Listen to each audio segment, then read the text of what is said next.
I'm Lou Brutus, and one of my favorite human beings to chat with is Myles Kennedy of Alter Bridge. Myles, great to see you. I hope your holidays were good. They were awesome. Thanks for taking the time to talk with me. It's always a pleasure to talk with you. And yeah, holidays were good. They were great. How about yours? No complaints. I got some nice stuff. Mostly I laid around, watched movies, listened to music, and read books, which is all I would ever do with my time if I had more of it. Right. Very cool.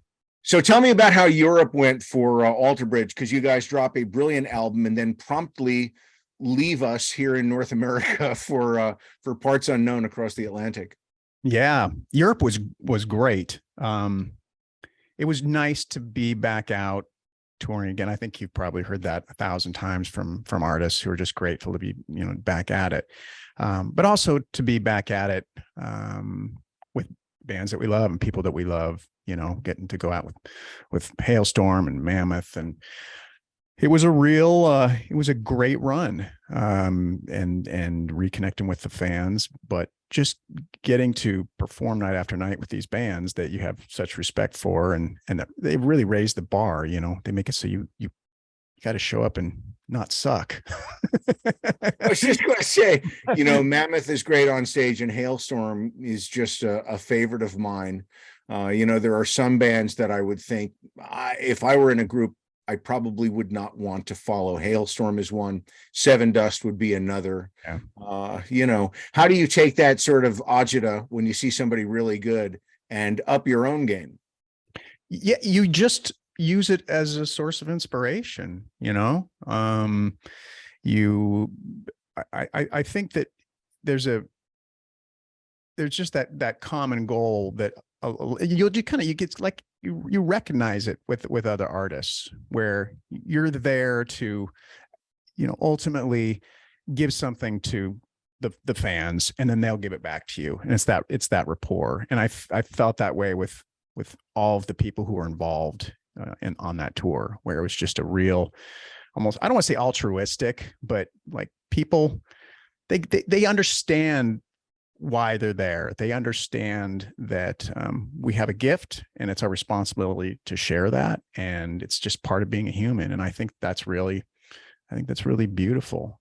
So I didn't feel there was any sort of like the competition. I felt Of course more, not. I felt more like it was just like, we're all on the same page. Let's just make this a wonderful thing that the fans are going to remember. And that was the cool thing, was talking with diehard fans who've been to, some of our fans are like deadheads, they'll go to shows all over the world, and they'll always see them in the front row. And one of the common thing I heard was, every single band on this bill is, we love from start to finish. We're so happy. And so that was really cool to hear. When you are touring with bands that you really like, as you did in Europe and will be here in the States, how much of their sets do you get to see? I guess the real question is, what is your schedule like on a show day? Because I know you have certain things that you need to do to physically and mentally prepare yourself. Walk me through the basics of a show day. Yeah, basics of a show day, wake up. I'm usually one of the first, and as far as the band goes, one of the first guys. Brian's usually number one. I mean, he's up at the crack of dawn drinking coffee. But just wake up, kind of check in with the crew, look at the venue. I do enjoy watching them, put up the production and all. I think that's kind of cool. So occasionally I would go in and kind of quietly watch that, try not to get in the way. Check in with my tech and see how things are looking with my guitar setup and all that. And then sound check. And then we have like a meet and greet thing that we do, like a Q&A thing we do with the fans who come to that. And then we do like a group photo, and then I generally try to eat right away. So like 5 o'clock, I eat pretty much the same thing. It's such a bland, boring diet, but I've learned there's certain things I just can't eat with my voice. Good old reflux. Not to.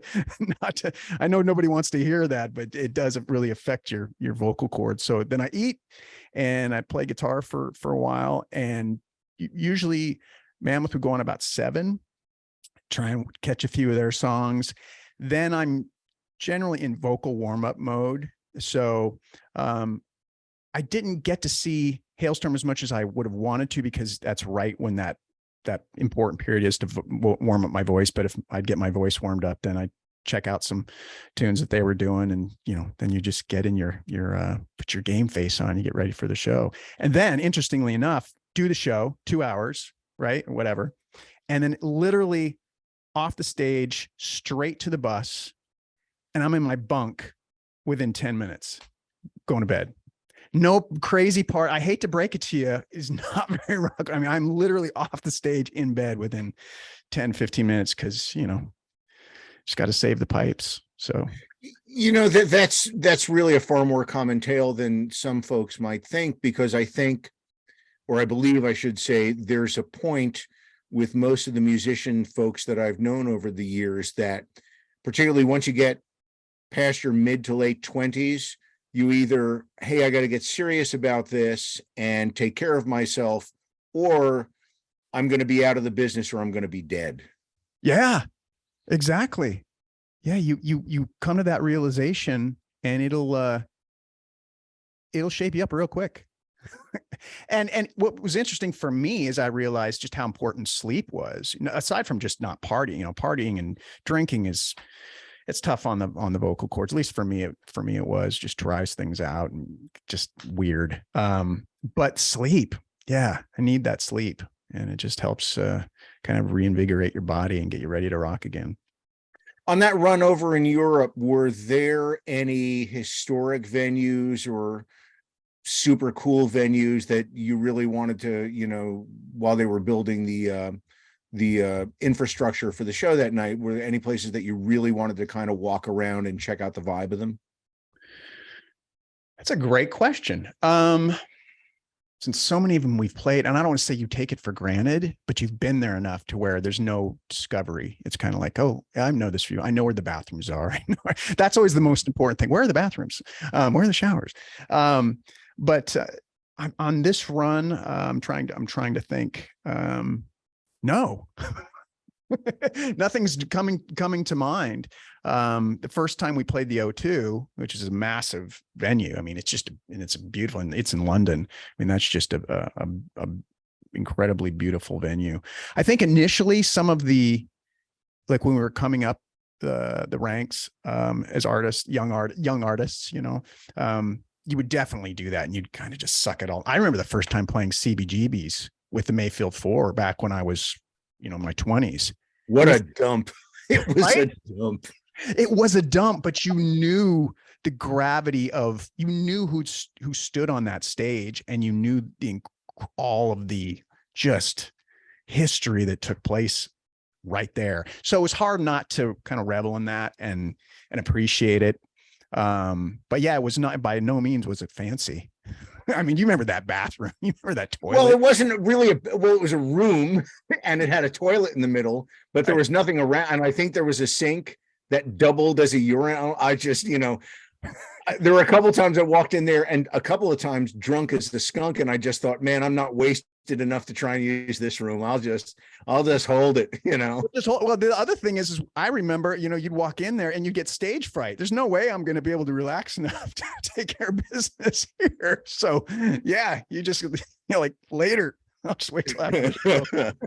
Now, have you ever been in any venues? The one that comes to my mind that really creeped me out was the Eagles ballroom facility in Milwaukee with the pool downstairs. Have there been any places that were kind of creepy, haunted? And by the way, I'm going to sound nuts. I'm pretty solid on the fact that Milwaukee place is actually haunted, because I've seen and heard some strange things there. What about you? It's really weird you're talking about that right now. I swear within the last week, I talked about that very venue and the fact that I think it's haunted. Yeah, that's the one.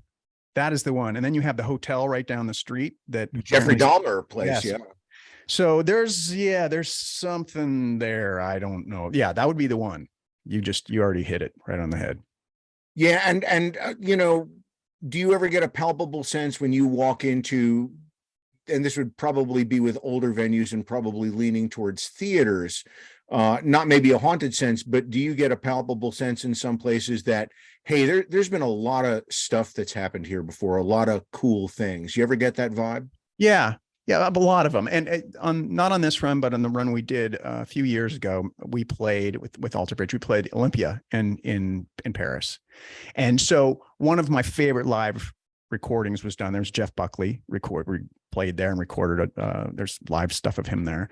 So I remember just looking around the room, looking at the wall, and the Beatles played there, right?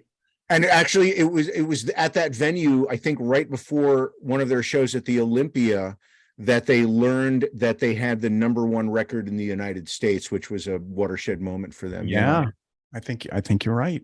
So things like that have carry a lot of weight with me, because you think about from a historical perspective, and then you're like, please don't tarnish the room. Please don't be so bad that it's going to ruin all the good that those artists brought to this venue a long time ago. It reminds me of the great line Tom Hanks has as the band manager in That Thing You Do. It's very important that you don't stink tonight. Right. It's true. And it, and those venues make that phrase that much more important, because, history was made there. Now, why was the plan to go over to Europe hot on the heels of the release of Pawns and Kings? I mean, it'll be great for you to tour it here, because now we've had a good, 6 months or so since the album is out, and there'll be a great familiarity with newer tracks. But why'd you guys go to Europe first? That's a very good question. I have no idea. That's just the way management and agents saw that it would be appropriate. It could be because, boy, I don't know.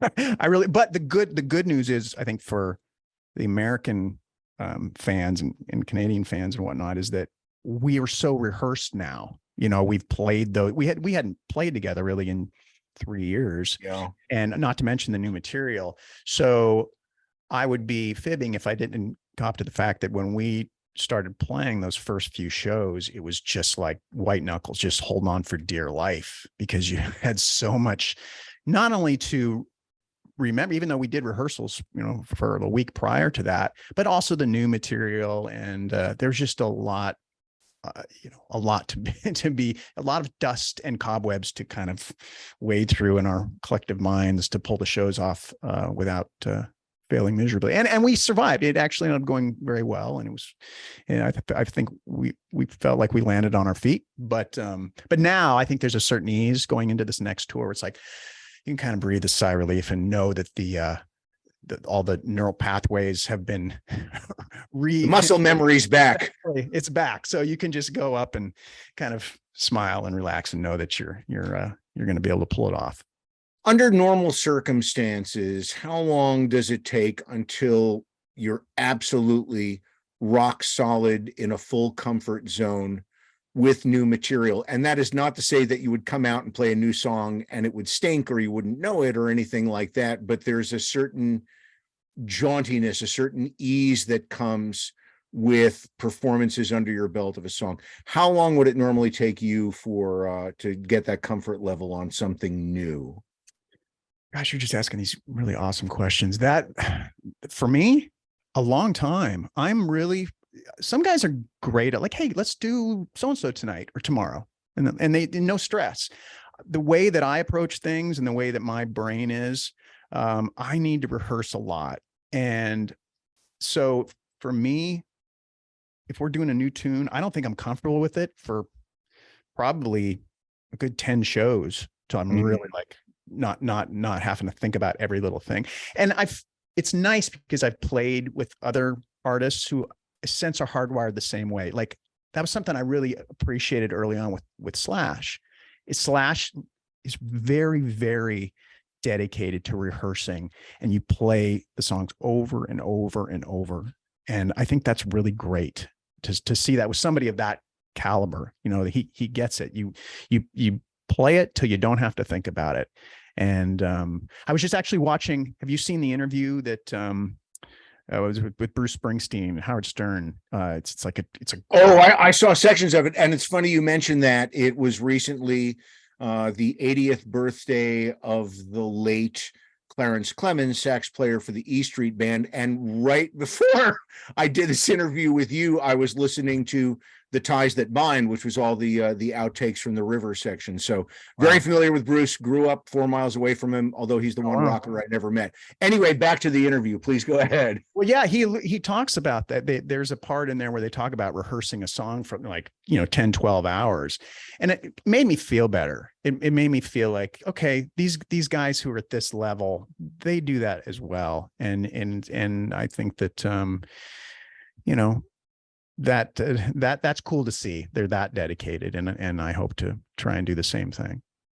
Now, what's the difference between, and I think there's probably a difference, but you want to rehearse a song that you're going to play live until, like you said, you don't have to think about it anymore. But how well do you need to know a song going in and record it in the studio? How often do you want to do it, but not overdo it until you sort of beat the life out of the recording? You know what does that make sense? Oh, absolutely. That's a real delicate dance. Yeah. I think, you know what? I think it's okay. If I was not singing, if I was playing guitar, let's say, and then there was a solo where I was improvising. I learned this from Warren Haynes, actually. I remember jamming with Government Mule like 15 years ago, and we were doing, I forget which song it was. I think it was Dear Mr. Fantasy, and there was like a solo section in there.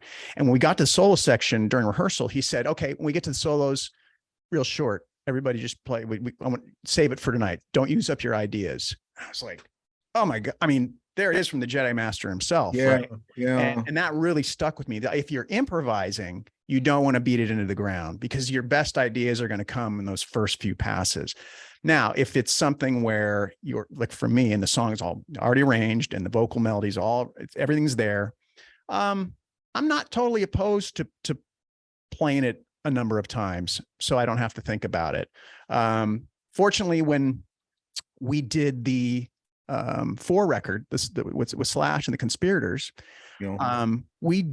little did I know that my vocals were going to be the vocals you hear are the scratch vocals that were recorded when they were doing essentially just tracking the basics. And even though I had COVID, which is a long story, I didn't know it at that point, but so I wasn't totally, I wasn't on my A game, but I'd rehearsed enough for the weeks prior, preparing to go into the studio and just, every day running all the songs in my studio.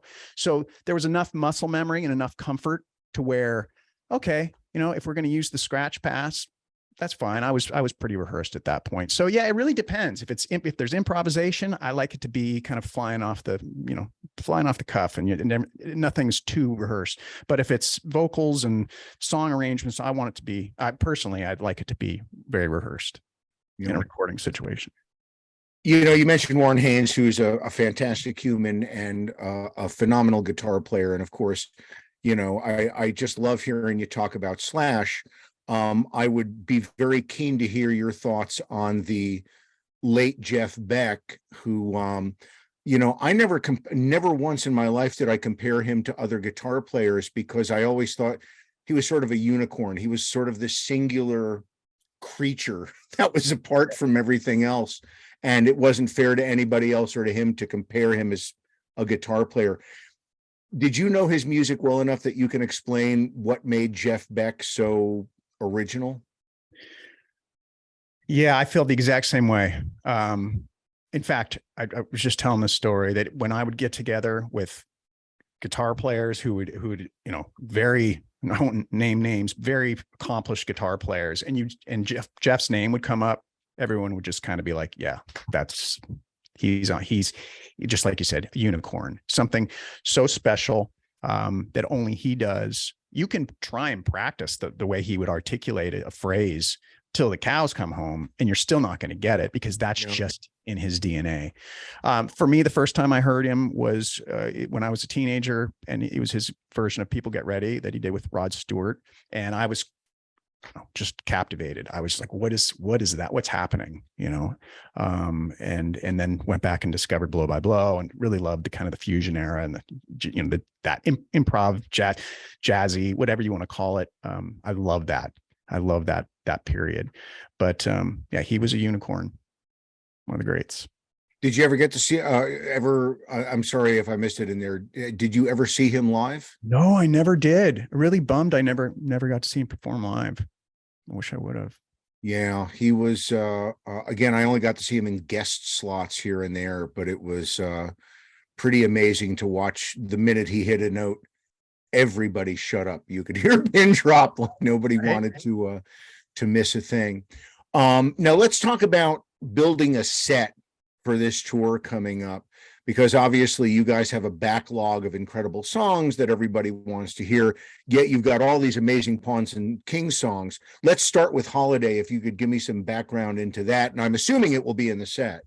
Yeah. Well, that's an interesting song because it almost wasn't even presented to be on the record. I had, I came up with that when during the writing period, kind of set it aside, thought it might be something maybe I could use in the solo realm, or maybe another artist even, because it had a different, it kind of has this swing to it. And I thought, I don't know if this fits with Alter Bridge. Didn't submit it. And then after Mark and I had put all our tracks up on our, on our cloud file sharing thing, and Elvis, our producer, and our manager, Tim, they were like, "Have you guys got anything else?" And I kind of sheepishly was like, "Well, got a few," and press play, thinking I was just going to press stop, and they're like, "Oh, that's going on the record," So it was really fun to take that. And then Mark had a really cool like middle riff for it. And it all came together, kind of surprised me. And it just goes to show you, it's important to have people you can bounce ideas off of, because sometimes you get kind of lost in your own head and you don't present things when you should present them. But yeah, and it's the idea of kind of powering down, and there's more to life than a living. And I think that people can relate to that. I think it might've been somewhat inspired by the Great Resignation that had been going on for a few years. Everyone just kind of walking away from their gigs, so I think it's a theme that people can certainly relate to. I still need to hit the lottery before I can do that, but I wouldn't mind. But also, what's so hard about doing this for a living? I mean, who would want to quit this gig anyway? Right. I get to talk to interesting people like yourself, Well, it is. I do. You know what? I agree. How are all these people able just to leave their gig? Like, I don't know what's going on, but okay, cool. Is there any chance that, and I don't know if this happened over in Europe, is there any chance that you guys would invite Wolf out on stage to perform a tune with you guys each night? Gosh, that's a great idea. Mark had actually flown that around. He brought that up a few times, bringing Wolf out, bringing Lizzie out when we were touring together. Yeah. But it just never happened for some reason. So I'm up for that. Sign me up. That would be awesome. What would you invite him to play? Jeez, I don't know. Have you heard him play the drums? Oh, hell yeah. I first met him when he was a snot-nosed little kid years ago. Via his dad, he would be out, I'd be doing press with Van Halen, and they'd be set up, say, in Chicago for a few days, and I'd be with the band, and, the Fams would be there and stuff. So, yeah, I remember him running around, no supervision, having the time of his life. Right. I love Wolf, man. He's so cool. He's and just such a talent. That was the thing. Listening to him sing every night, jeez, his voice is amazing. Like every single night, he was just spot on. So yeah, I have mad respect for him. Well, think of a tune. I don't know if maybe you pull out a cover that you all can do together. I don't think I would suggest one of his dad's songs, but there's plenty common ground between you guys and him. I'm sure it would be good fun. Now, before I let you go, you and I share a hobby. Now, I collect all sorts of stuff. I'm a degenerate collector. I'm a hapless case, but amongst the things I collect are old toys. You collect toys too, and I'd be curious to hear what you collect and maybe see some of what you recently got. I think you've got a couple of pieces there. Well, I don't collect toys to the degree that you do, but I'm at the point in life now where you want to kind of revisit things that made you feel good when you were a kid, that you might have had when you were a kid. Very common collecting, especially for men. My late mother was an antique dealer and taught me about the bell curve in collecting things like cars, muscle cars from the 70s and 80s are now a lot more collectible than cars from the 50s and 60s because the guys who wanted them as kids are now 50s, 60s, 70s and have the money to go back and get the cars that they wanted. Sorry to interrupt. Please continue. No, I'm actually, that's a really great point. And I learned that watching Antiques Roadshow. You'd see them come in with something like, well, if you'd have come to us a few years ago, this would have been worth this, but now it's gone down because next generation. So I had both of these items as a kid, and I was thinking about Christmas, and I was like, gosh, I remember the Christmas and when I was in the 4th grade, and I wanted this thing so much. And I wonder if I could find one on eBay. Not only did I find one, but it was still in the box, in the wrapper. And someone had actually show this one. I got to see it. I was going to guess like a corgi car or something. It's the, I can't believe, the Mattel basketball like game. Oh, holy geez. Now, I never played the basketball, but the football version of that. Right. I played that like crazy. Yes. The football one was up on the auction as well. And I didn't win that one. In original packaging? That one's never been opened. See, now that is what you're going to pay a premium for. And I say this to you and also to anybody else who, gets interested. And I want to find that toy I had when I was a kid.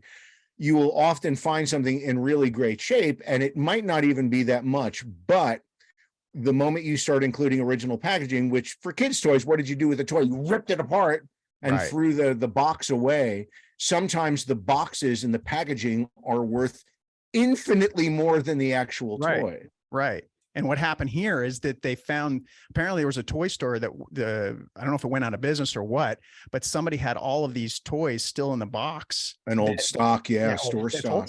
Yeah. So, and those things were made in such numbers that, there's still a good chance that you can find them. I'll show you a couple of things. This was something I had as a kid. I don't have the original packaging. This was a Corgi made James Bond moon buggy. Oh, wow. And I don't even want to work it because it's kind of frail, but you open it and James Bond pops out of the top. One of the really cool, and it was before my time, very collectible.